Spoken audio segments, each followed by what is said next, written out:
Good morning, everyone. How's everybody doing this morning? It's still cold out there, but I think we're going to get a little break this week. We're going to get a little rain. Welcome to the Center of Unity. We are excited that you are here this morning. Each and every one of you excited to see all of your faces. Can you say free of judgment and full of love? That's right. That's what we're all about here. Center of Unity, free of judgment and full of love. It doesn't matter where you are, what you came in from, and where you're going. We are excited that you are here this morning, and we love, love, love you very, very much.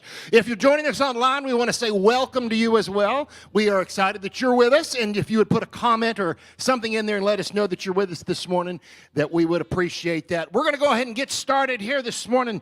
Lori, you want to start us off? Why don't you go ahead and stand up with us? We're going to do this one together. Who am I that the highest king would welcome me? I was lost, but he brought me in. Oh, his love for me. Yes, his love for me. All right, sing it with us. Who the sun sets free.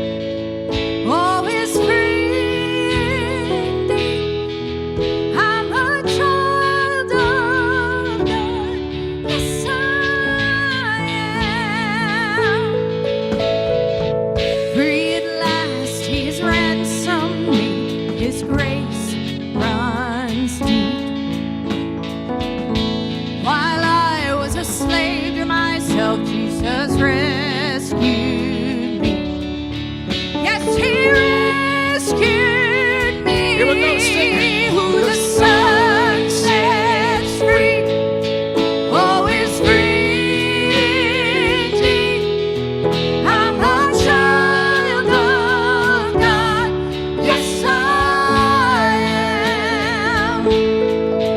In my Father's house, there's a place for me. I'm a child of God. Yes, I am. I am chosen, not forsaken. I am who you say I am. You are for me, not against me. I am who you say I am. Sing that again. I am chosen, not forsaken. I am who you say I am. You are for me, not against me. I am who you say I am.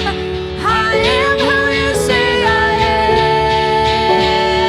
am. Who the sun sets free, oh, is free indeed.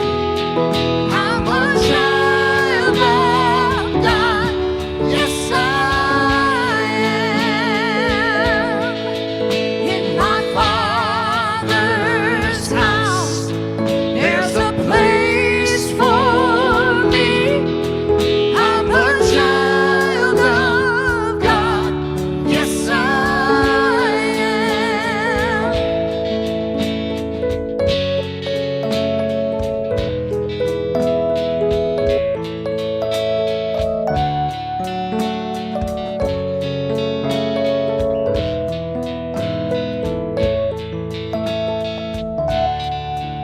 I am chosen, not forsaken. I am who you say I am. You are for me, not against me. I am who you say I am. Sing it again. I am chosen, not forsaken. Get that down in your spirit. I am who you say I am. It'll change your life. You are for me, not against It's not what me. people say about you. I am who It's not you about the say I circumstances am. that you're in right now. I am chosen, It's about what God not thinks about you. forsaken. It's about His reality I for am your who life you say right I now. am. You are for me, not against me. I am who you say I am. I am who you say I am. Yes, I am who you say I am.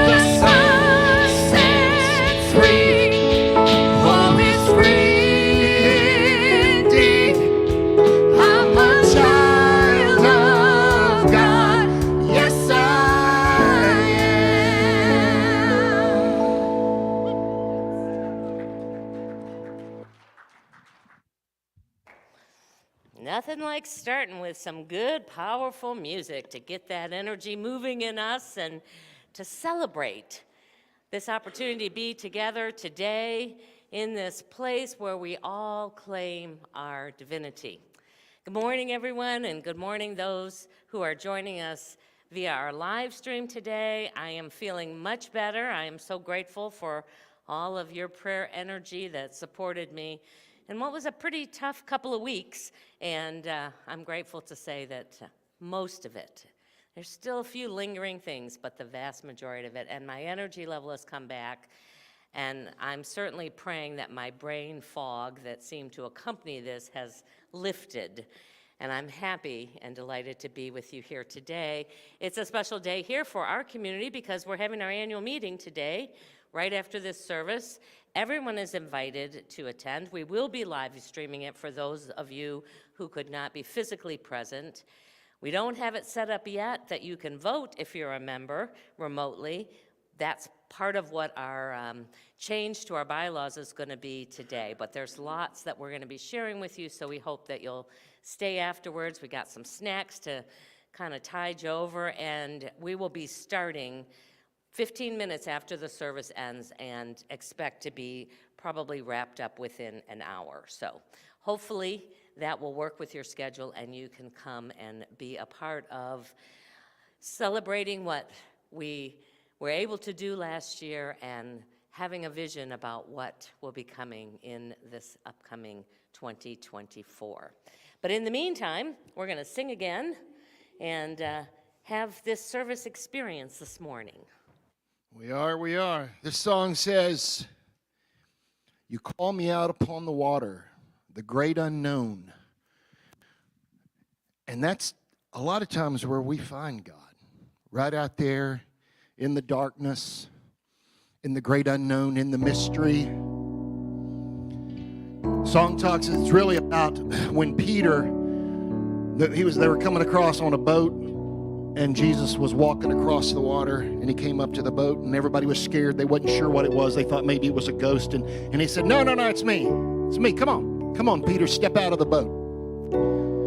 Peter was scared. It's dark. The water is rushing.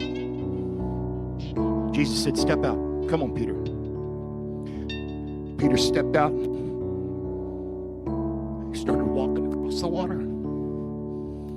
Right there, when you step out in the darkness, in the mystery, God will always meet you there.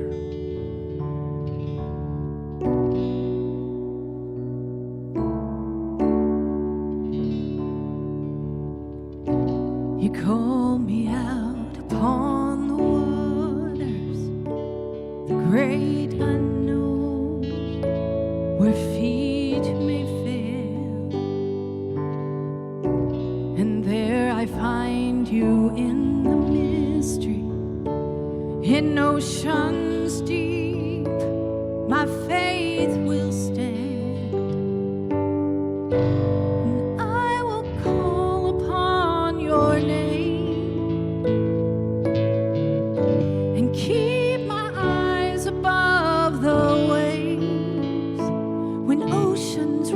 My soul will rest in your embrace, for I am yours, and you are mine.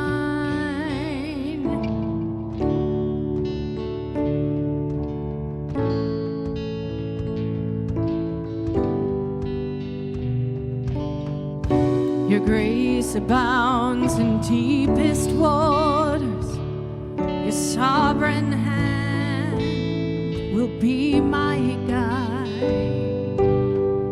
Where feet may fail and fear surrounds me, you've never failed and you won't start now. And I will call upon your name and keep my eyes above the waves. When oceans rise, my soul will rise.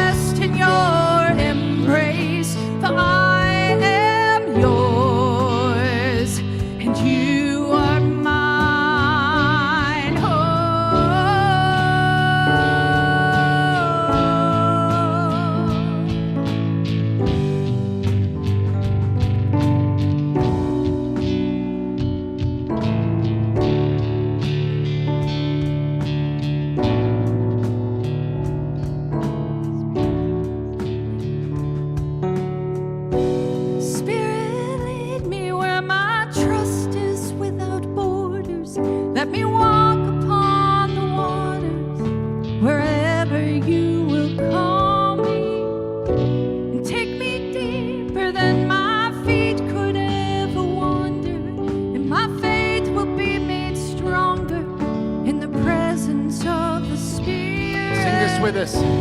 Spirit, lead me where my trust is without borders. Let me walk upon the waters wherever you will call me. Take me deeper than my feet could ever wander, and my faith will be made stronger in the presence of the Spirit. Spirit, lead me where my trust is without borders. Let me walk upon the waters wherever you will call me. And take me deeper than my feet could ever wander. My faith will be made stronger in the presence of the Spirit. I will call upon your name. Keep my eyes above the waves. My soul will rest in your embrace, for I am yours, and you are mine.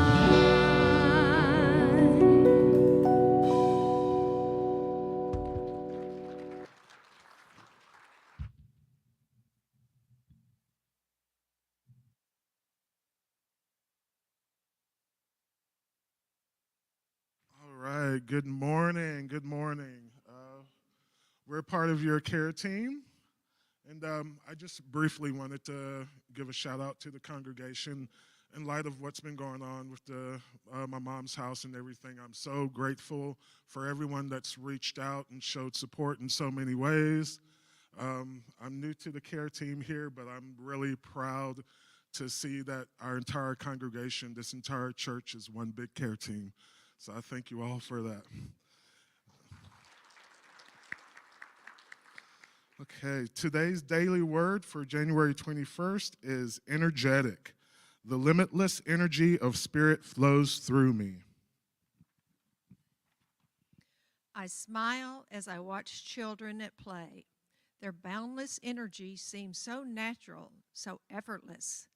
When I want to reclaim this same zeal and enthusiasm for myself, I remember these divine gifts are already within me.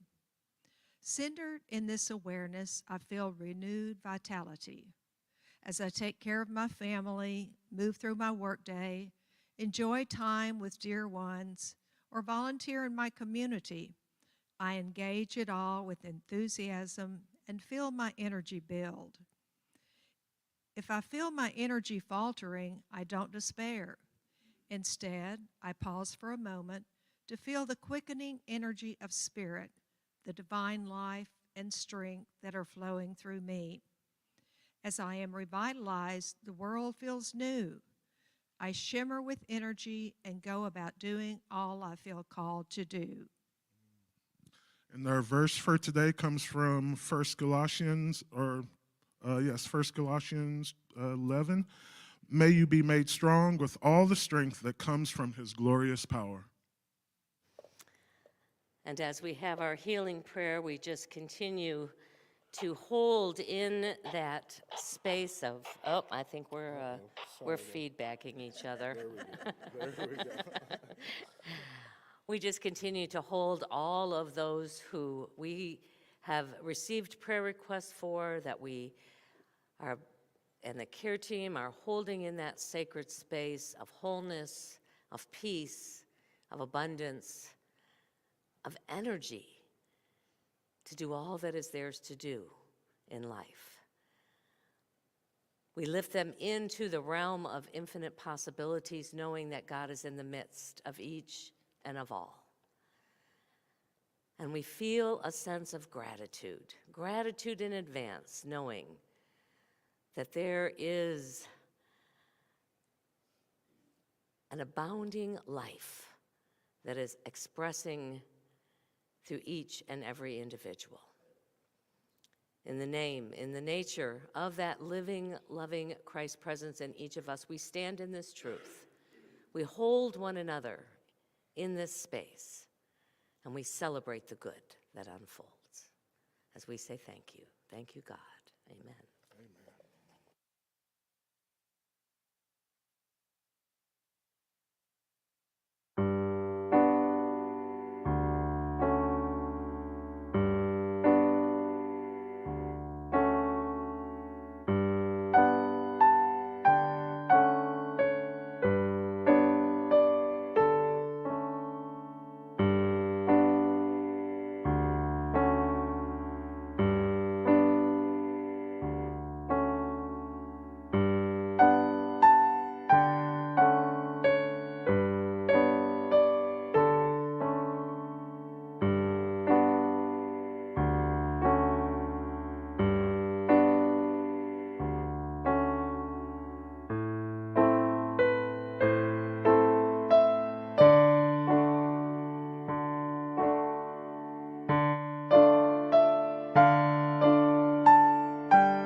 Bob. Thank you.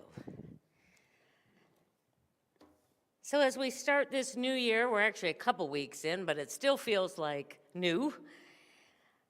We are going back to basics. It's always good, I think, to return to, even if we've been in this unity understanding and practice for decades, it's always good to go back to understand those core principles, those core beliefs that we share together. As we start this, I want to ask you a question. Are we allowed to make up our own God? Yes. And you're right, the answer is yes. We call it theology. In fact, the understanding of the Creator and its relationship to the world and to us has been an evolving theology as long as humankind has been conscious thinking beings. It's changed, it's evolved, it's diverse, but it is the process in which we all go through to come to some understanding about what it is that we believe and how that shows up in our lives. Even those inspired writers of the Bible were writing through their human filters, their human understandings of the time.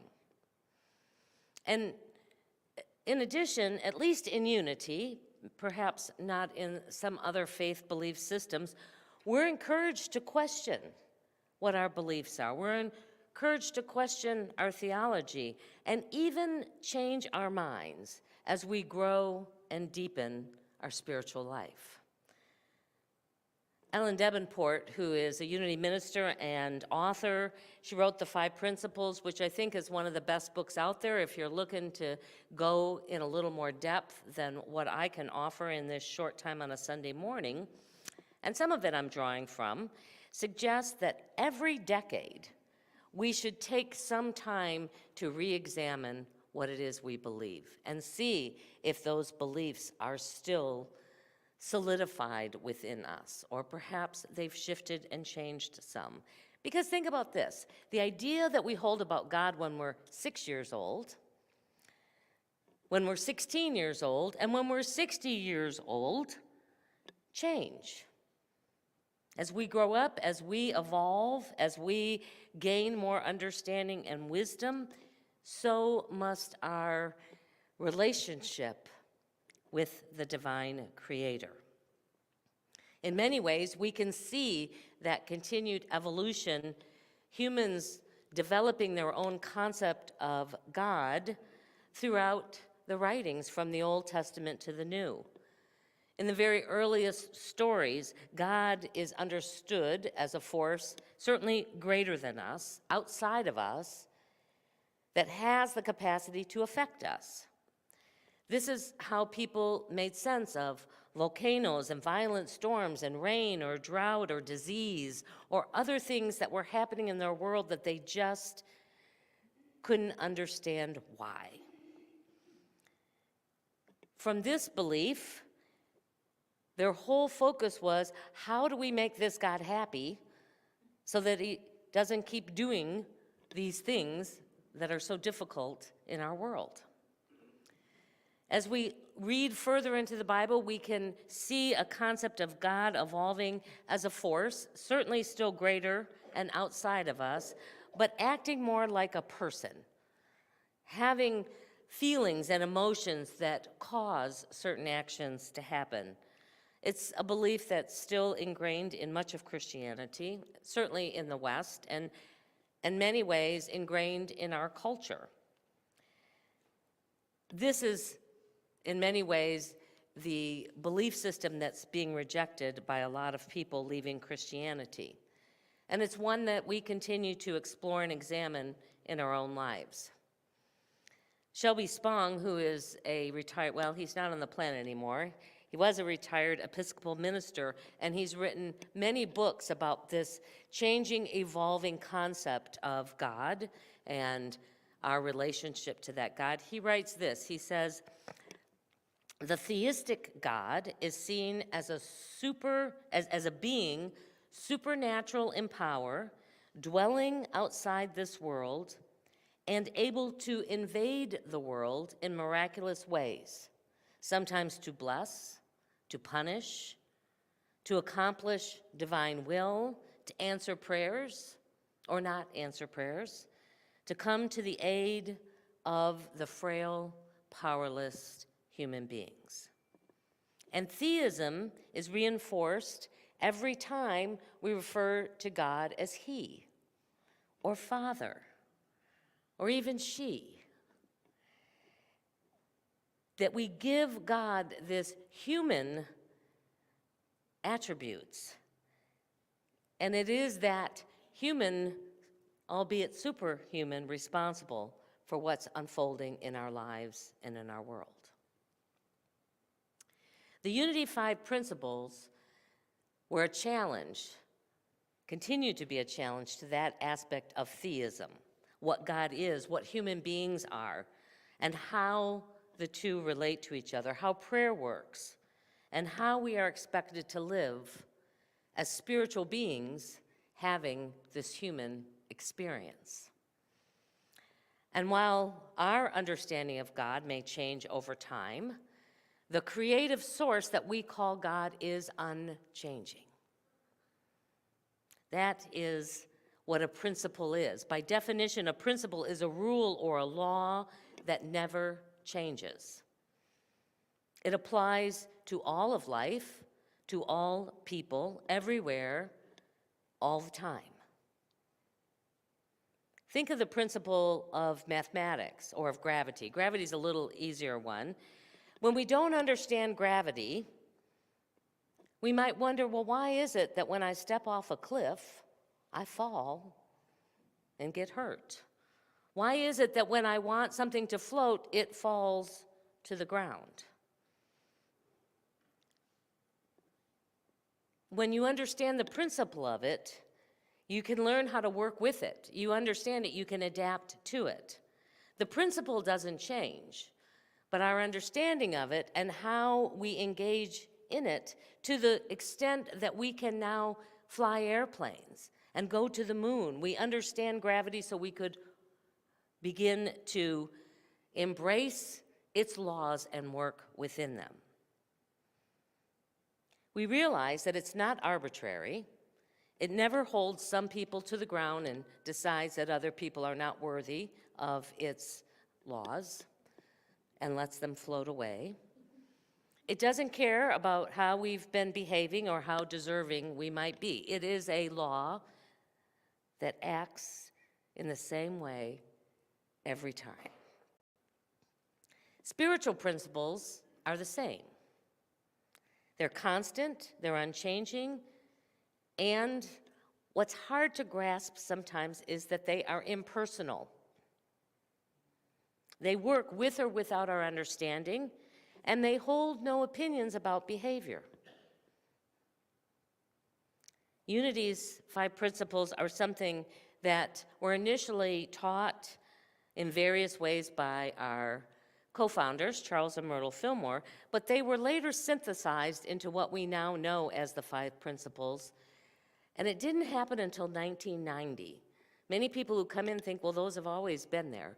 But it was the granddaughter of Charles and Myrtle, Connie Fillmore Bazzi, who was asked to say, well, what is it? What are our core beliefs? What are our core unchanging principles within Unity? And she put a booklet together. It was called The Keys to the Kingdom, 5 Fundamentals of Truth. And over time, these have been integrated. I came in the late 1990s. I thought they'd always been around. But in most Unity churches now, they are a central part of what their belief systems are. You go to their websites, What We Believe, you'll see the 5 principles. So I want to go over the first 2 today, and this is just going to be a wide swath overview. Like I said, if you want to get, because they'll probably, if they're new to you, raise more questions than answers. But that's part of a principle, is to let us really explore it and understand it. So principle 1 says this, that God is absolute good, everywhere present. On our website, you'll see it listed this way. That's the other thing about Unity. Everybody decides, well, I'm just going to rewrite it and make it a little bit different. So almost every Unity website, you'll see them a little bit different from one to another. But the way we have adopted it here in our community is there's one power and one presence in the universe and in our lives. We used to say, God the good, omnipotent, which just means everywhere present. If you go on the unity.org website, it says this: God is the source and creator of all. There is no other enduring power. God is good and everywhere present. Principle 1, this idea that there is a oneness that exists within the universe, and we are a part of that oneness. We are not separate from. We are not being watched. Rather, we are immersed in that divine life, in that divine energy. Or, as Paul described it in the scriptures, we live and move and have our being in God. And in oneness, God lives and moves and has its expression in us. It's not an easy concept to wrap our heads and our hearts around sometimes. We live in this world of duality. We're used to separateness. We're used to good and bad and up and down and right and wrong. So this experience of oneness is one that has to really be cultivated to step into it from a spiritual perspective rather than a human perspective. We can think of it like this: God is like air. That air is within us, but it's also all around us. It is not exclusive to us. We don't own the air. We aren't the only ones having an experience of air. But it is both a part of us and a part of the wholeness. Our co-founder, Charles Fillmore, described this God principle this way. He says, from the teaching that the deity is a person, we've come to believe that God is changeable, that he gets angry with his people and condemns them, that some are chosen or favored above others, that in his sight, good and evil are verities, and that he defends one and deplores another. We must relieve our minds of these ideas of a personal God ruling over us in an arbitrary, man-like manner. The idea that God is spiritual law, that is this impersonal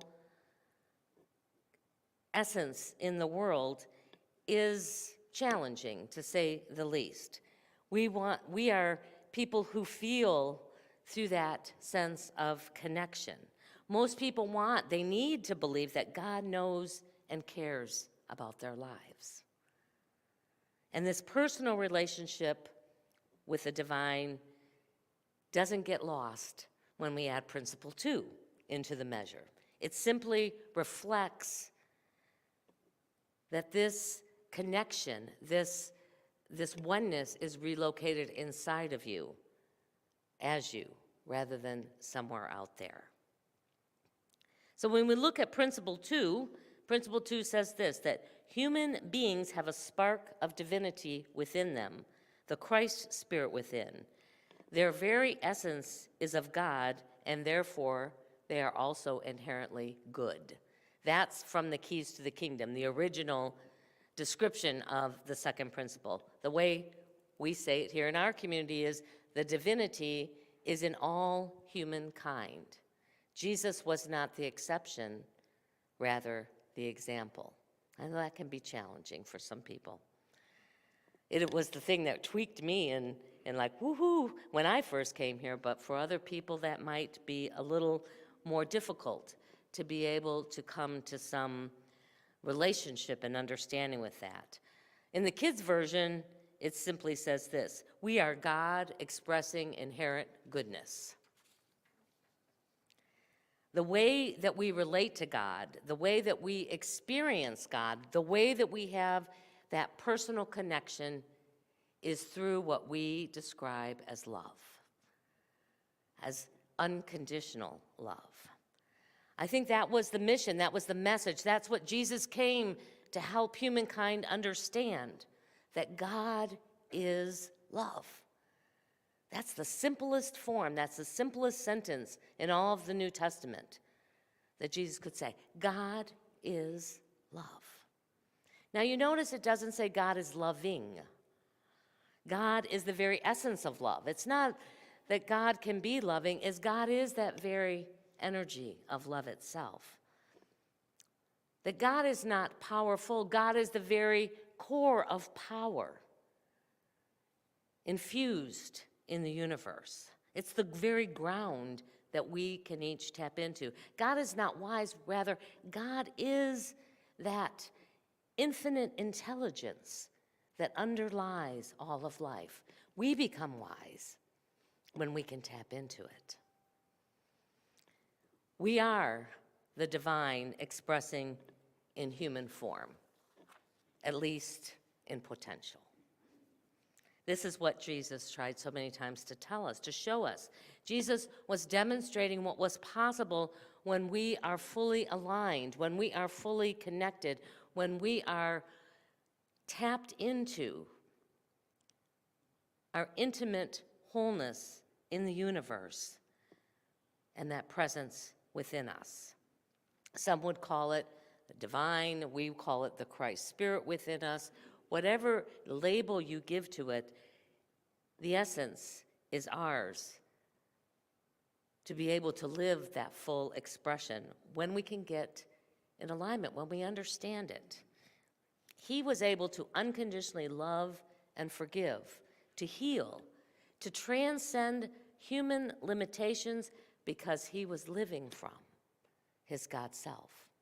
He had gotten to that place where he knew, as he described it to the people of that time in a way that they could understand, the Father and I are one. There is no difference. If you see me, then you see God. If you see what I do, then you see God's expression of that. And he said, you can do the same thing. You just got to be in that place where you're more identified with your God self than your human self. Sounds pretty simple. In my 64 years, it's not been easy.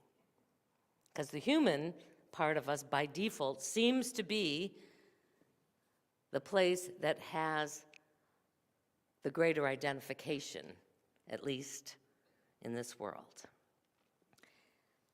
Meditation is certainly one of those tools for tapping into, for getting to know that we are of that spiritual essence. And when we can tap into that part of us that is eternal, that is that essence, that spark, that energy of the divine alive within us, then we begin to see the world through that same lens of oneness, through that same lens that we are all connected, that we can see that divine presence, not only within ourselves, but within those who are part of our world. So we're going to take a moment now to see if we can't go a little deeper, see if we can't step out upon those waters and find that presence within us that lets us stand even in the most difficult and turbulent times from that center of who we are as a spiritual, as a God-connected being.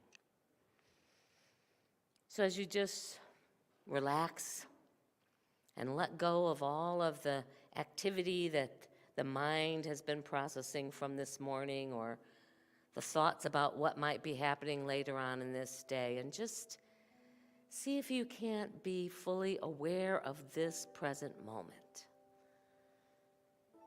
You might want to close your eyes or simply focus on some point in the room so that we can go into that sacred chamber within us and close the door, as Jesus often instructed us, to close out all of that input from our human nature, to simply be with that spiritual part of us. As we breathe in that awareness that God is in every breath. We draw that God energy into our bodies, our minds, and our hearts every time we take a breath. We want to become conscious of that divine essence, growing stronger with every breath that we take, seeing that flow of God energy, of God light, of God love, drawn deep into our being, and releasing anything unlike that in this moment.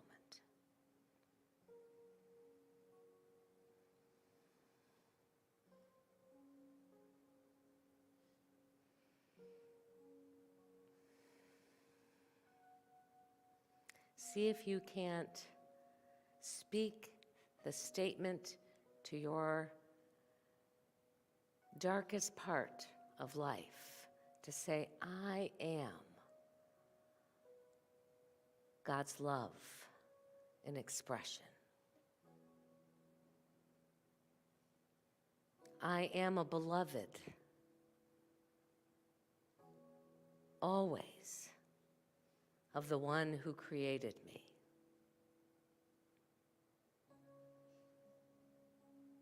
I am worthy by the simple fact that I am breathing and I am made of God's stuff,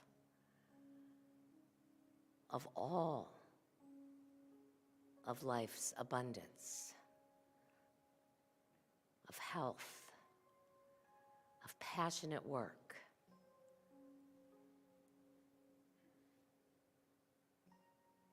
of abundance that allows me to move and navigate this world with joy, with gratitude, and with generosity.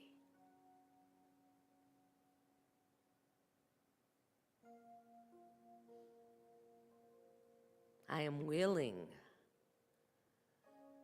to connect more often and remember my true nature.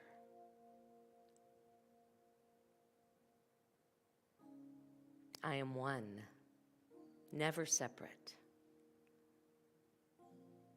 from all of life, because all of life is God's stuff.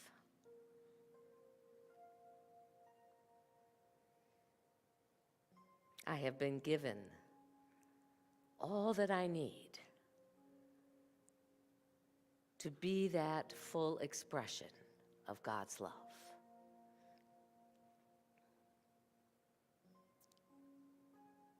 I can heal. I can forgive. I can love unconditionally. And I can live joyously, even in the most difficult times, because that is my spiritual, my Christ, my divine nature.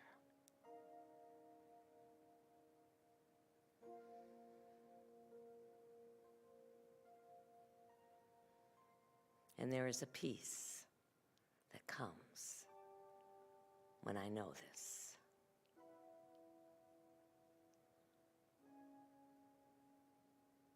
There is an energy of gratitude that flows no matter what shows up,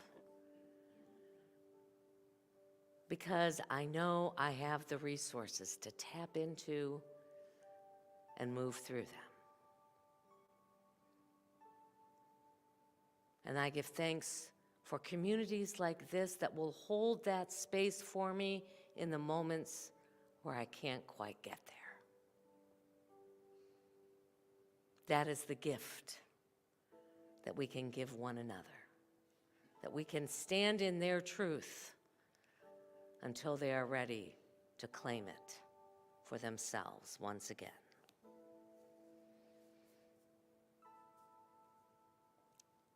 And it is with that gratitude that we give thanks. We give thanks for this awareness. We give thanks for the amazing ways in which it will bless this world. We give thanks for our ability to do one small part, to bring that kingdom of heaven, that sense of oneness and love and connectedness and peace throughout all of humankind, throughout all of nature, throughout all of the universe.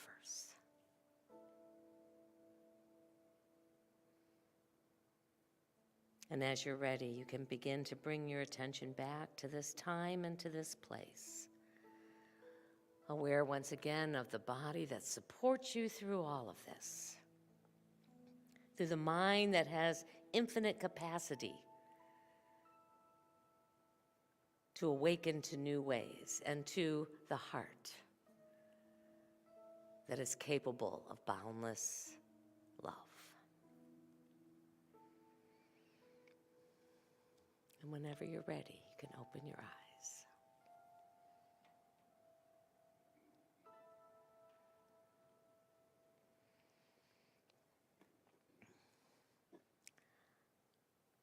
Well, like I said at the beginning, I would imagine that for some of you, these two principles have brought up a lot more questions, perhaps even some discomfort. You might be asking, well, what about evil and evil people? Why do bad things seem to happen to good people? In part, it's a complex question, but in part of this process is learning to live in cooperation with God and with the laws of the universe. To remember that we are indeed eternal spiritual beings having this temporary human experience, that we're still evolving, that we still have opportunities, no matter where we might be along this spiritual journey, to learn and to discover more. Human beings, even as violent as we seem to be, we're the first species to understand that we have the capacity to change. We can choose who we want to be as individuals and explore ways that we can cooperate as groups. We have the capacity to create the kingdom of heaven together. They were always looking for it here or there, or, when it is some future thing that's going to be coming. And Jesus was very clear about saying, it's right here, it's right now, it's within you. You just have to bring it forth. It's the knowing that love outweighs violence, that our oneness is greater than our differences. How do we do that? Well, there's more principles to go, so tune in next week. That's you.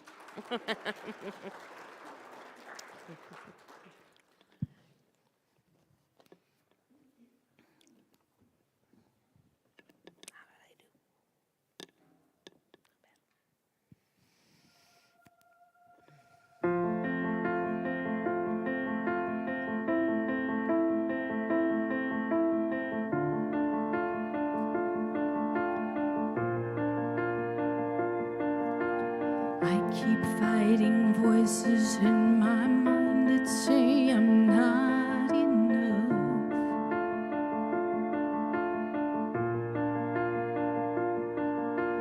Every single lie that tells me I will never measure up.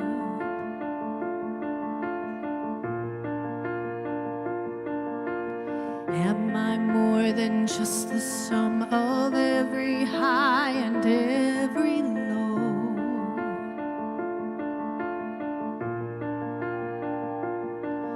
Remind me once again just who I am, because I need to know. Oh, you say I am love, I can't feel a thing.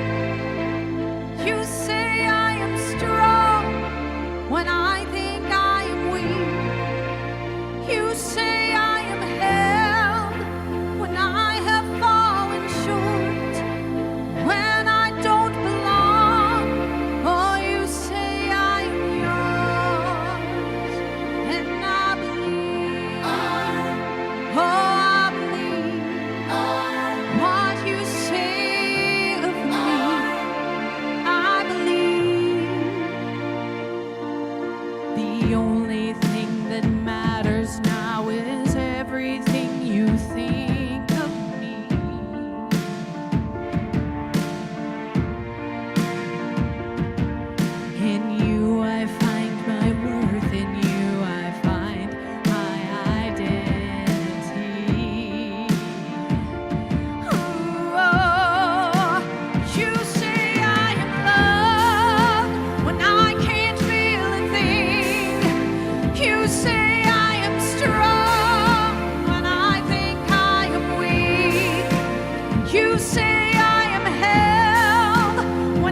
Now I'm laying it at your feet.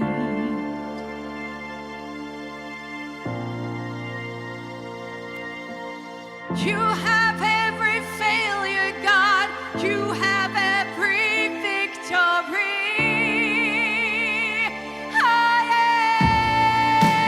You say I am loved when I can't feel a thing.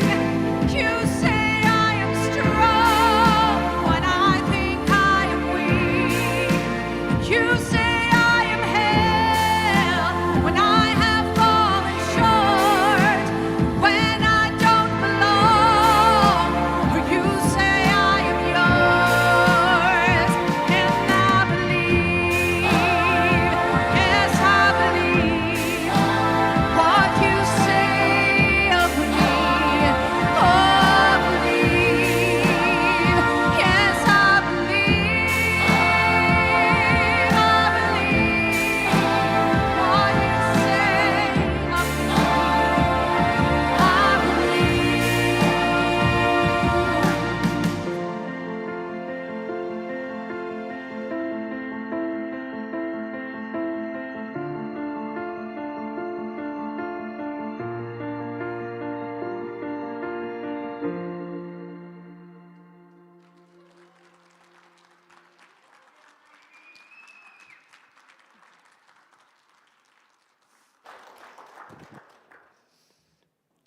Have you ever noticed that music has the power to move things inside of us, sometimes even more than words do?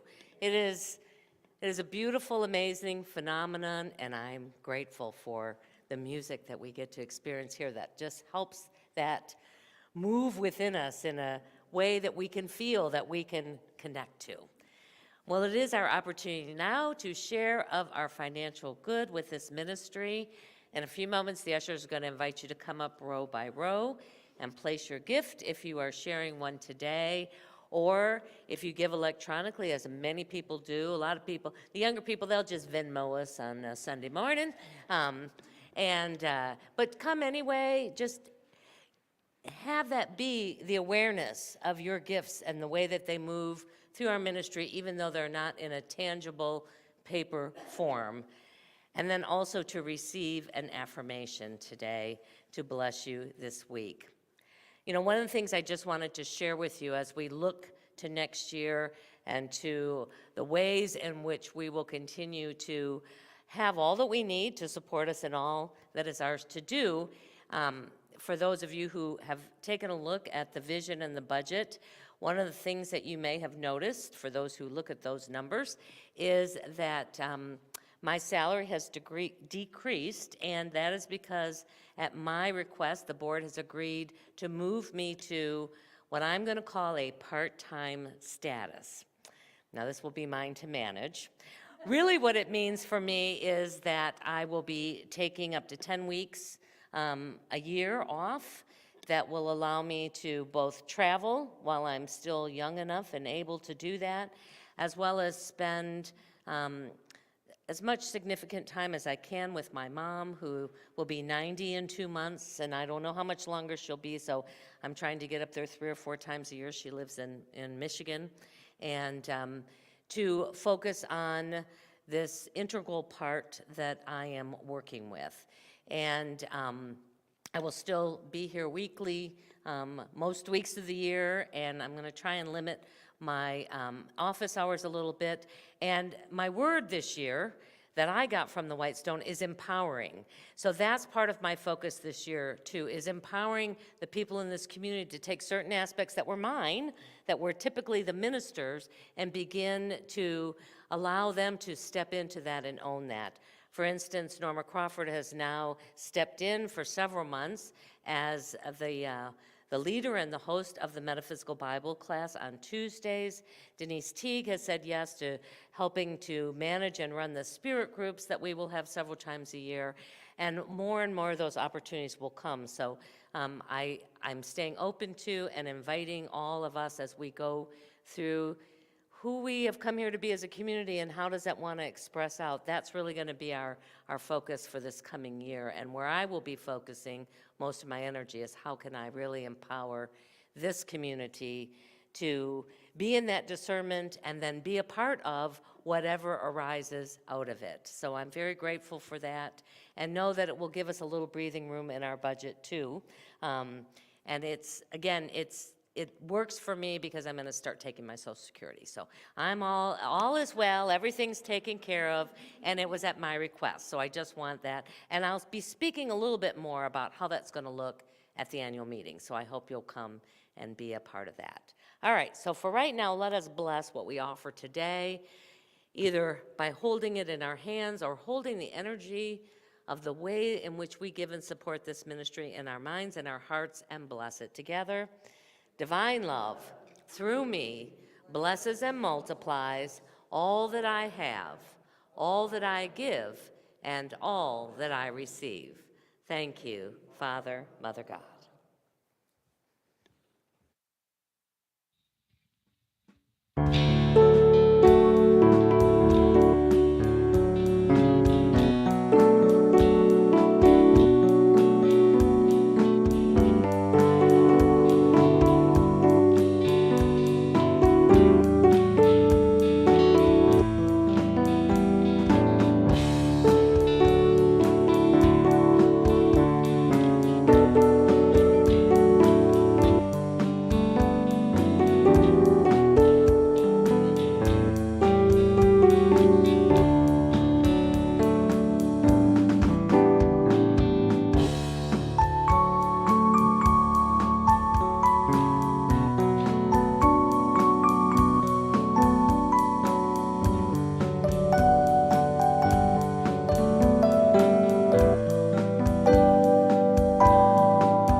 Put eyes on. Just a minute. If you're watching us for the first time, we're glad you have chosen to join us. We invite you to visit our website and fill out the Connect card. And if you're watching locally, we invite you to visit in person.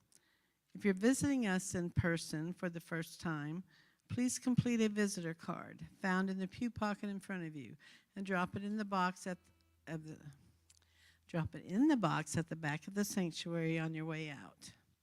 Now, as you are aware, today is our annual meeting. This is a time for our members to come together to take part in the church's business, to get updates, and to ask questions.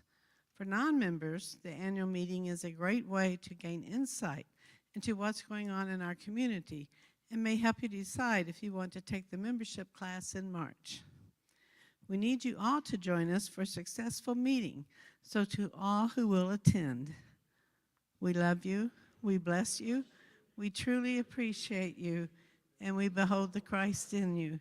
Namaste.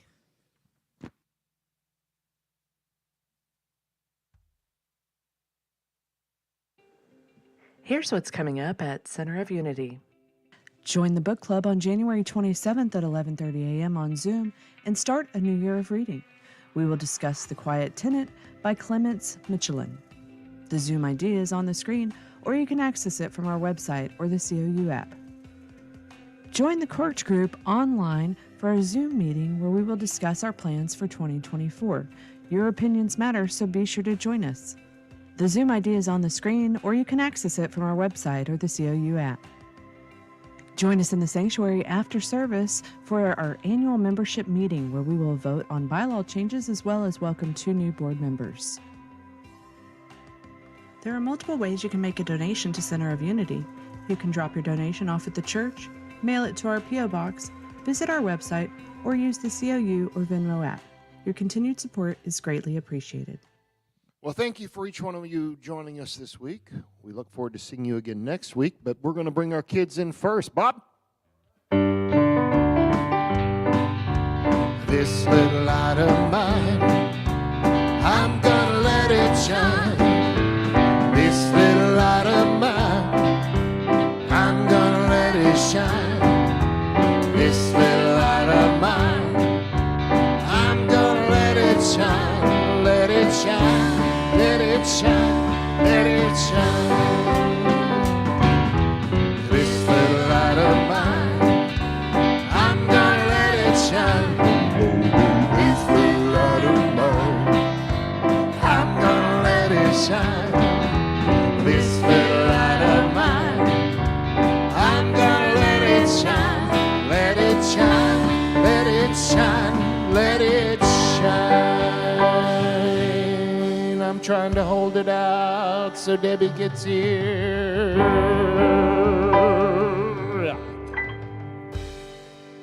All right, good morning, everybody. All right, we were having a lot of fun today, and the younger guys were talking about seeing with God's eyes, and I think there was a couple who wanted to share about that. We made a collage of people's eyes. Today we made a collage about God's eyes. Today we read the story of Joseph and the Pharaoh's dream. All right, then the older ones are doing a self-image curriculum right now, so I think we have 2 who want to share. Today we learned about how people have how people will always have a different opinion about what you say and about the right way, and that you shouldn't follow a path blindly. People will always have different opinions. Who are we to judge?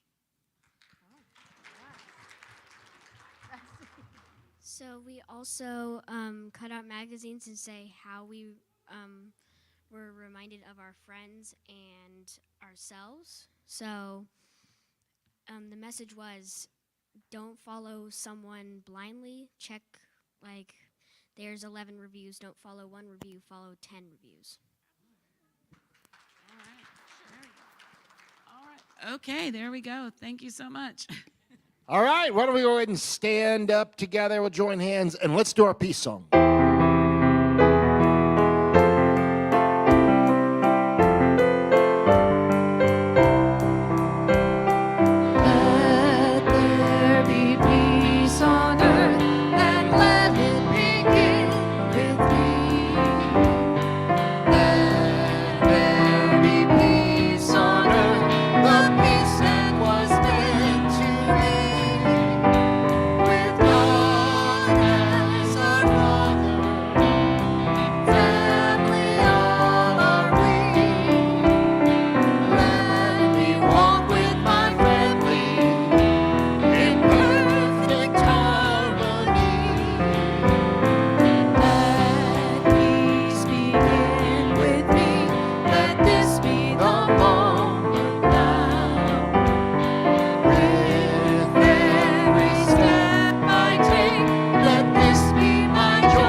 so as we go into this week, connecting with that divine presence within us, we go knowing our prayer for protection together. The light of God surrounds us. I am the light of God. The love of God enfolds us. I am the love of God. The power of God protects us. I am the power of God. The presence of God watches over us. I am the presence of God. Wherever we are, God is, and all is well. All right, have a good day. Good to see you. Thank you. Okay. For your lovely sermon. Yeah, sermon message.